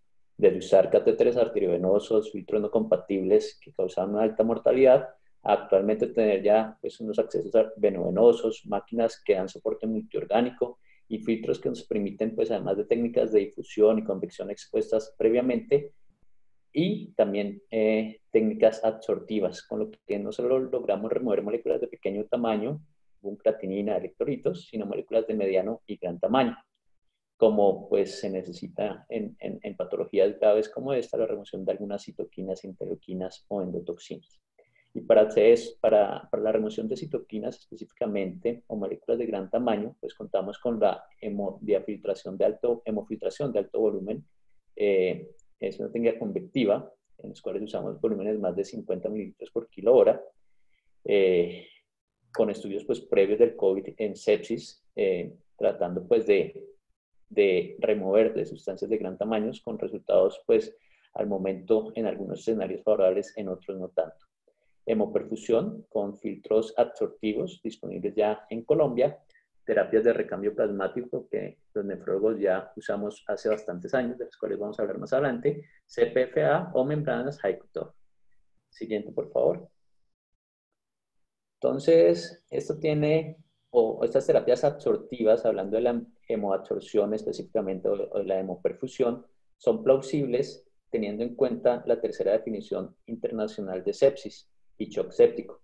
Y podríamos definir la sepsis como la disfunción orgánica potencialmente mortal causada por una respuesta del huésped desregulada a una infección, con un SOFA score mayor de 1. Entonces, de esa definición quiero destacar el papel crucial que tiene la respuesta inmune excesiva o desequilibrada del huésped durante la sepsis. Entonces, como vemos en la gráfica, cada vez que se presenta una infección, inicia una respuesta inflamatoria que, si es exagerada, puede asociarse a un síndrome de liberación de citoquinas que puede conducir rápidamente a una difusión multiorgánica y a una muerte, y a la muerte rápidamente. Entonces, sin embargo, afortunadamente, puede que la gran mayoría tenga una recuperación, pues, o una recuperación temprana, y para esta recuperación se requiere, pues, una homeostasis inmunológica, por llamarlo de alguna manera, que es mantener el equilibrio entre la inflamación y la antiinflamación. Entonces, los objetivos de la terapia de purificación sanguínea, pues, es principalmente remover o reducir estas partículas que se exceden, o interleuquina 6, 1, factor de necrosis tumoral, remover leucocitos activados, algunas endotoxinas y remover, pues, patógenos. Al hacer, como vemos en la figura, circular la sangre del paciente por un circuito extracorpóreo para que estas endotoxinas y citoquinas queden fijas a la membrana y así disminuir los niveles en sangre de la misma. Siguiente. Como vemos al lado derecho de nuestras pantallas, en el diagrama, en el filtro absortivo, quedan las moléculas que predominan. En el caso que haya una reacción exagerada o aumento de sustancias inflamatorias, principalmente interleuquina 1, 6, factor de necrosis tumoral, estas son las que van a quedar en el filtro absortivo, buscando lograr esa homeostasis inmunológica para una recuperación temprana y, pues, de esta forma impactar en la morbimortalidad de estos pacientes. Actualmente en Colombia, pues, contamos con diferentes tipos de membranas, dependiendo, pues, de la marca o su fabricante. Oxiris, que es una membrana absortiva, pero también permite hacer convección y difusión al tiempo. El filtro Jafrón HA330, que se puede adherir a cualquier tipo de terapia de soporte renal continuo. Y digamos en español, Cytosol, que también es una membrana absortiva. Las tres pueden captar o fijar las moléculas inflamatorias que están, pues, aumentadas en esta patología, logrando, repito, buscar una homeostasis. La siguiente, por favor. Estas terapias de purificación no son nuevas. Con el COVID se vienen usando, su gran experiencia la tiene Asia, Japón, Europa, y hablo específicamente del filtro de polimicina que se usa en sepsis de origen abdominal, con unos estudios pequeños descriptivos con desenlaces favorables, pero ya luego estudios más grandes, aleatorizados, con algunos resultados, pues, que pueden ser controvertidos. Sin embargo, en este artículo que cito, muestro los diferentes estudios que se venían realizando antes del COVID en sepsis grave y en choque séptico, con o sin lesión renal aguda, con membranas absortivas, con los filtros que acabo de nombrar, Oxiris, el Jafrón o el Cytosol, en los cuales los desenlaces eran favorables, sobre todo en el destete o disminuir la necesidad del soporte vasopresor, mejoría del delta de SOFA, mejoría en la sobrevida, menos días de ventilación mecánica, y si lo queríamos medir en biomarcadores, menores niveles de interleuquina 6. Entonces, basado en esto, la siguiente, en el consenso, la siguiente diapositiva, por favor. Basado, pues, en estos, en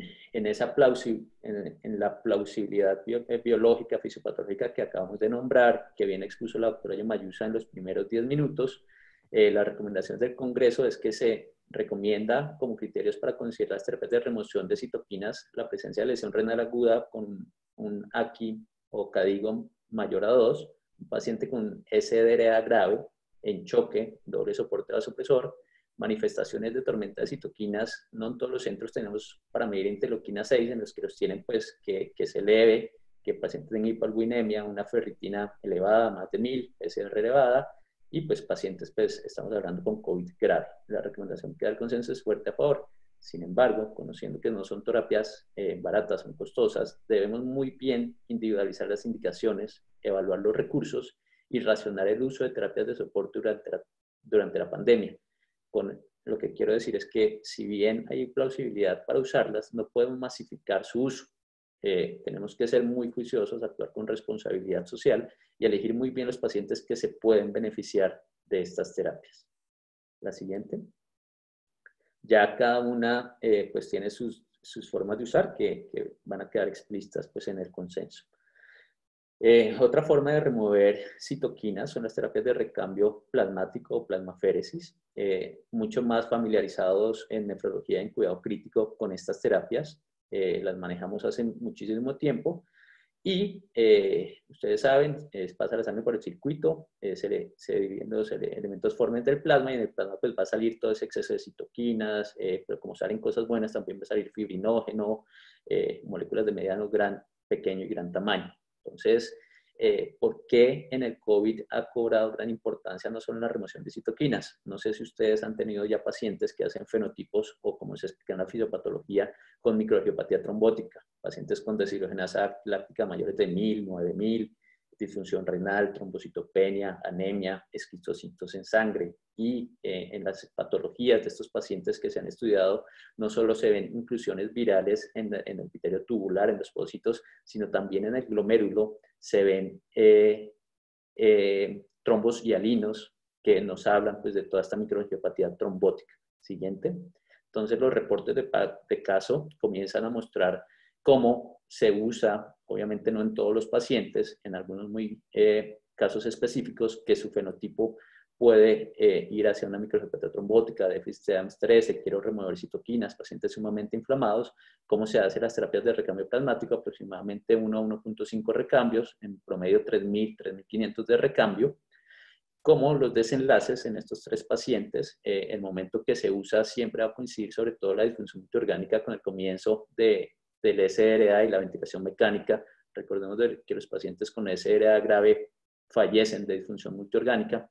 Entonces, vemos cómo se realiza en esta serie de casos el recambio plasmático hacia el día más o menos 19-20, que coincide pues, con el soporte ventilatorio y el inicio del SRA, como vemos en la tabla de la derecha, mejoría en índices de oxigenación, disminución de vasopresor, mejoría de deshidrogenasa láctica y mejoría en los niveles de interleuquina 6. Entonces puede ser, queda en el consenso, una herramienta para usar en sitios pues, que tienen la disponibilidad de la terapia de recambio plasmático y pueden tener pues, experiencia en ella. La siguiente. Ya para finalizar la recomendación del consenso, todo lo que hagamos en cuidado intensivo en cuanto a soporte extracorpóreo, sea hemodiálisis, hemofiltración, terapias de recambio plasmático, hemoperfusión, debe tener un adecuado acceso vascular. Entonces, la recomendación es que el acceso sea implantado por el equipo de salud con mayor experiencia. Si es el nefrólogo en accesos vasculares para diálisis, pues la ideal sea esa, minimizar los tiempos de exposición para disminuir las complicaciones. Recomendamos la vena yugular interna derecha como primera opción. Sin embargo, es necesario siempre planear y tener pues, en cuenta si el paciente es obeso, si tiene diarrea, si ya está invadido en la parte superior, individualizar los casos y en caso que la yugular derecha no sea una opción, la segunda opción sería el acceso femoral derecho, siempre guiado por ecografía y si lo van a usar femoral derecho, la recomendación es que el diámetro del catéter sea de 24 centímetros para que no tengan problema con los flujos de sangre. Y eso sí, pues evitar siempre el uso del acceso subclavio o yugular izquierdo. Muchas gracias a todos. Creo que pasamos al bloque de preguntas.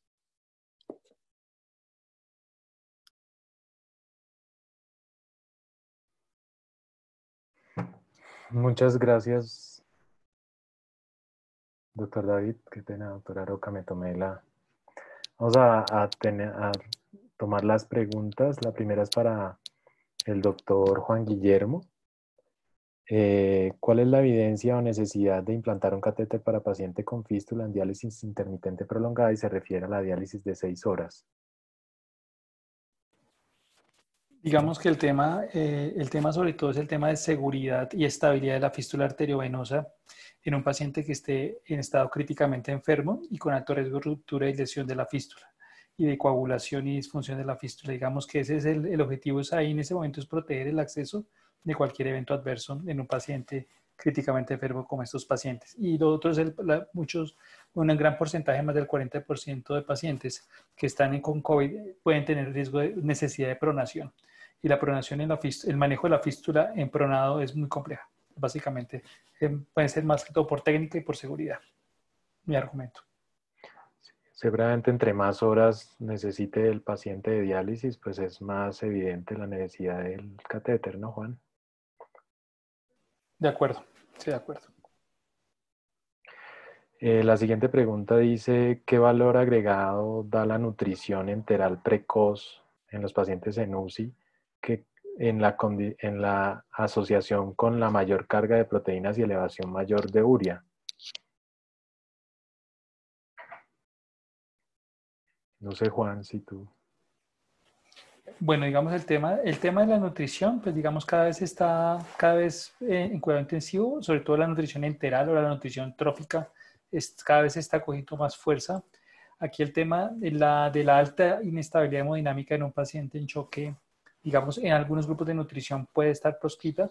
Sin embargo, para mí la nutrición, aunque no es una urgencia, para mí es una prioridad en cuidado intensivo y más en un paciente con lesión renal aguda y soporte extracorpóreo. ¿Y si has notado eso, Juan, de que elevan mucho niveles de urea y hace como que estén más hipercatabólicos? No, lo que hemos visto en nuestro centro, que es un centro que ahorita está manejando un gran volumen de pacientes con COVID, es la alta carga de esteroides que están recibiendo los pacientes. Apenas empiezan los bolos de dexametasona, si los azoados sufren una elevación muy drástica. Entonces, ¿estás de acuerdo con la nutrición precoz en general y pues con la carga de proteínas normal o Sí, no la contraindico, incrementada? no la contraindico. Muchas gracias, doctor Juan. La siguiente es para el doctor David. Estaba en proceso de dar la charla, seguramente se contestó, pero si existe utilidad de la plasmaféresis en tormentas citoquinas en COVID-19. Sí, la respuesta es sí. En el recambio plasmático vemos cómo salen moléculas de pequeño y gran tamaño, incluidas interleuquina 6, factor de necrosis tumoral. Y yo creo que la experiencia de los reportes de caso en los fenotipos que tienen microangiopatía trombótica, el recambio sería más hacia el plasma que a la albúmina, tratando de reponer Adams 13, basado pues en los hallazgos histopatológicos que mostraba de trombosis hialina en el glomérulo. En el fenotipo, creo que ya todos los hemos tenido deshidrogenasas arriba de 1000, 2000, 5000. Entonces, la respuesta es sí. No usamos las 7 terapias acostumbradas para otras patologías como neurológicas, reumatológicas. La recomendación es 1 a 2 terapias. Hay un término que se llama el RITAC, que es un síndrome clínico que lo orienta que es el paciente con COVID-19 puede beneficiarse pues de este tipo de soporte. Entonces con 1 o 2 terapias pues basta, y la experiencia que he tenido acá en los pacientes con este fenotipo son pacientes sumamente críticos en difusión multiorgánica, a corto plazo disminución del soporte vasopresor y mejoría de oxigenación. Obviamente esto va de la mano de un manejo integral en cuidado intensivo. De nada sirve una terapia de soporte si el paciente se sobreinfecta y no tiene un antibiótico adecuado. Es un trabajo en equipo, pero la respuesta es se puede usar. Voy a saltarme la de Elías un segundito porque se me salió la doctora Nancy. Gracias, David. ¿En qué consiste el manejo conservador de líquidos en paciente con SARS-CoV-2 y lesión renal aguda? Voy a tomar la palabra. En realidad no es que el aporte sea conservador en general. Lo importante realmente es el balance de líquidos como tal. Los pacientes pueden estar poliúricos y usted puede administrar grandes cantidades de volumen mientras así sea. Lo importante es el balance. Saber que sobrecarga de fluidos es bien complejo, pero lo importante es saber que es el aumento del agua corporal total. Y lo otro importante es que esa agua corporal puede estar solamente en el espacio tisular de las piernas, pero puede estar también en el pulmón. Entonces hay diferentes patrones dependientes del endotelio, del glicocáliz, etcétera, en general.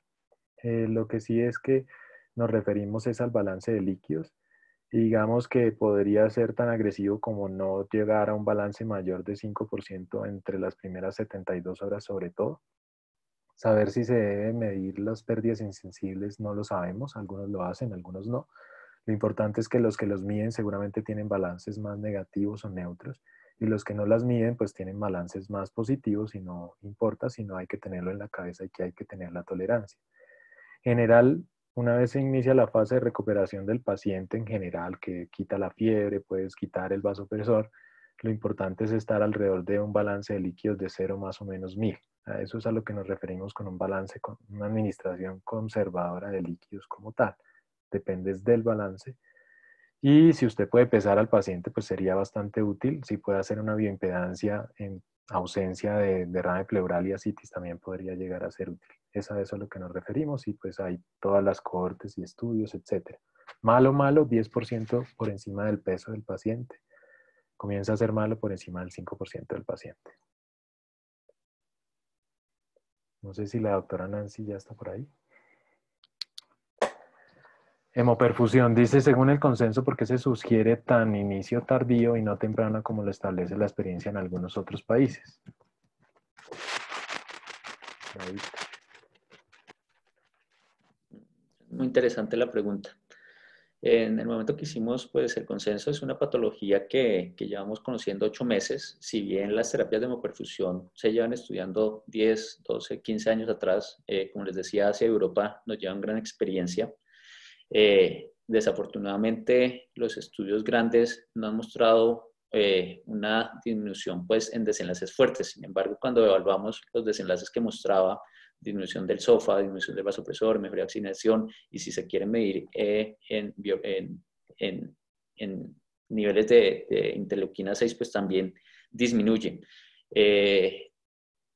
Lo que se hizo en el consenso pues, fue por votación de expertos basados pues, en la evidencia científica que había al momento.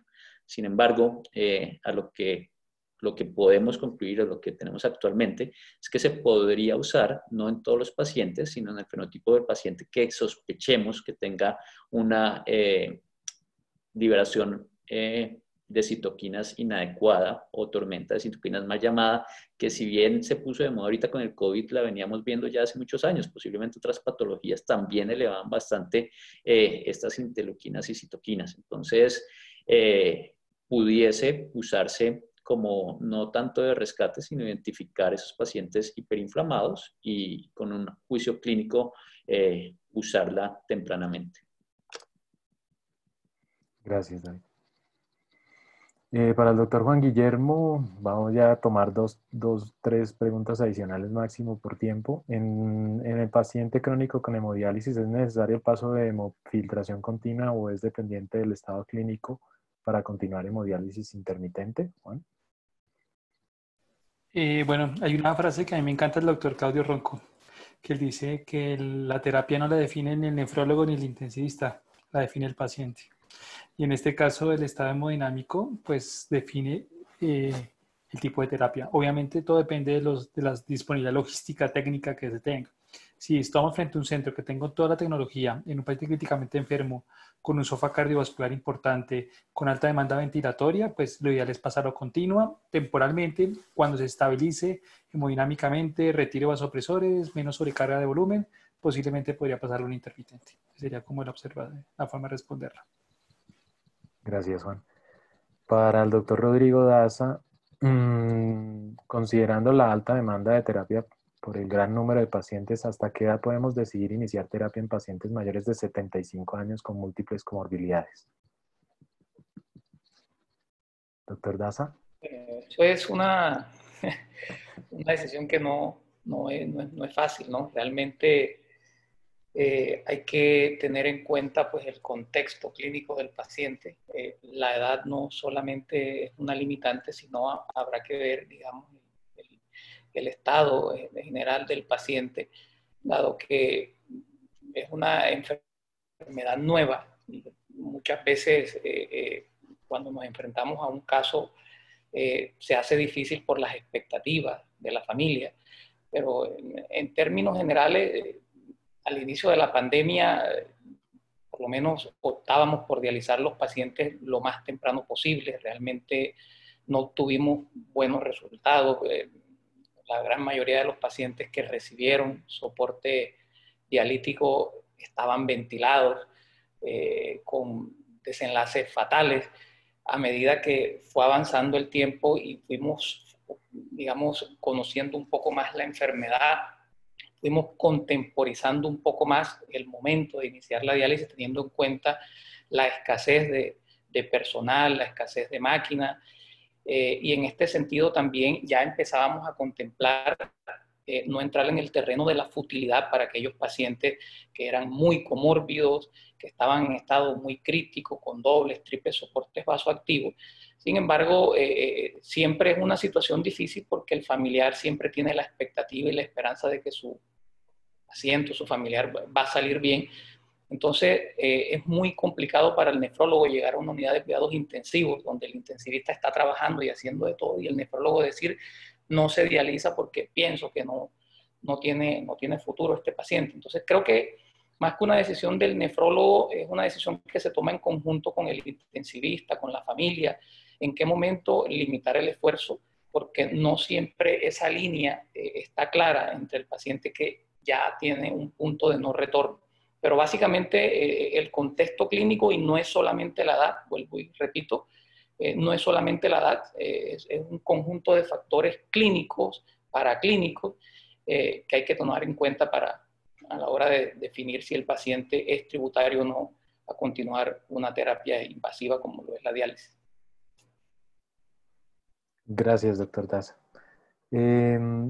Otra pregunta ya para finalizar casi. En pacientes con ECMO, Ronco había sugerido sobre la colocación de catéter para hacer circuito aparte, pero pues en general la experiencia con estas y otras condiciones ha sido realmente aceptablemente buena con la conexión directa al ECMO. No sé qué opina, doctor Juan. En el consenso finalmente quedó que era mejor acoplarlo al ECMO en principio. Sin embargo, si había mucho incremento o evidencia de eventos trombóticos sistémicos o de coagulación del circuito, pues era mejor hacer la colocación del catéter, pero no sé si tú tienes. Sí.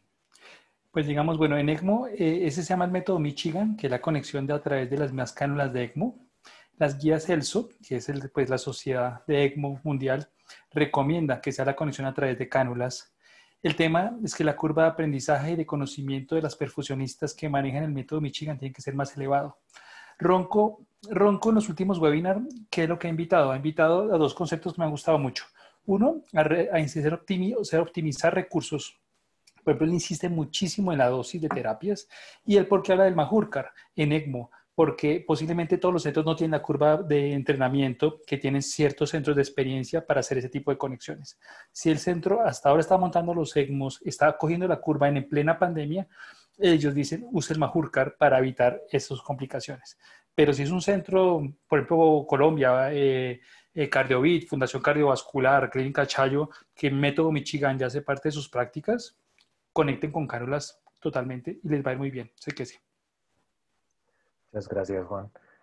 Doctor Ballesterio, teniendo en cuenta el paciente ventilado, pronado, se requiere implantación de catéter transitorio. ¿La segunda opción no podría llegar a ser subclavio antes que el femoral?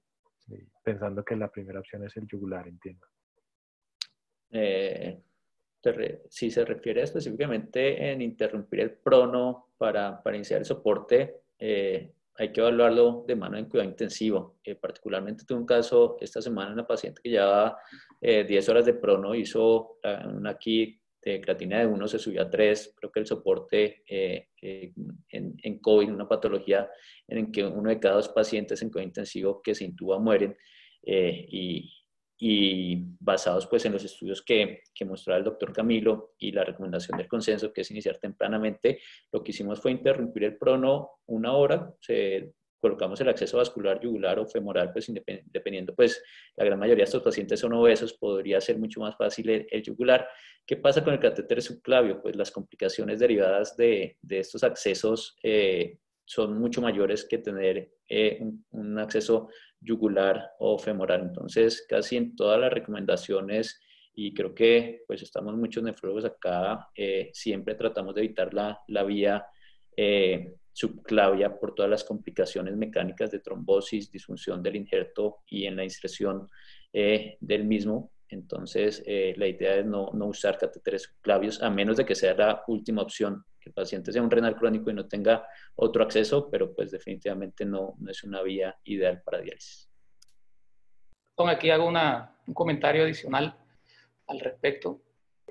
Bueno, definitivamente el abordaje de elección seguirá siendo la vena yugular derecha, ¿cierto?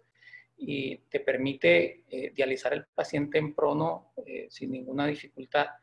Pero hay un recurso que me parece muy válido y es el abordaje popliteo. Personalmente tuve la experiencia con 2 casos de acceso popliteo bajo guía ecográfica, lo hice con buenos resultados, buenos flujos, a pesar de que no utilizamos un catéter ideal para eso, porque en realidad no teníamos digamos, la disposición de un catéter de mayor longitud. Pero bueno, tuvimos la oportunidad de dializar a los pacientes en prono mediante el abordaje popliteo con buenos resultados, control de azoados y realmente pues con la ventaja de que no tienes que interrumpir el prono. Entonces, creo que es una opción a tener en cuenta, recordando pues que es un abordaje muy temporal por el riesgo de complicaciones que se pueden presentar a este nivel. Muchas gracias, doctor Daza. Para dar final, le doy la palabra al doctor Aroca. Pedimos disculpas por todas las preguntas que pueden quedar sin respuesta en aras del tiempo y la necesidad de descansar. Muchísimas gracias a todos. Adelante, doctor Aroca. Muchas gracias a todos los conferencistas, doctor Camilo, David, Rodrigo, Guillermo y Nancy. Esta pandemia nos ha dejado muchas enseñanzas y los invito a leer pues un editorial del doctor Álvaro Mercado en el suplemento de COVID. Uno de ellos es que nosotros tenemos que tener resiliencia y en segundo lugar tenemos que reinventarnos.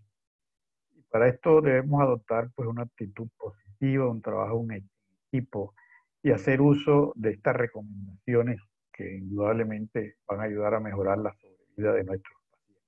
Muchas gracias a todos y esperamos vernos el próximo mes con el nuevo webinar. Muchas gracias.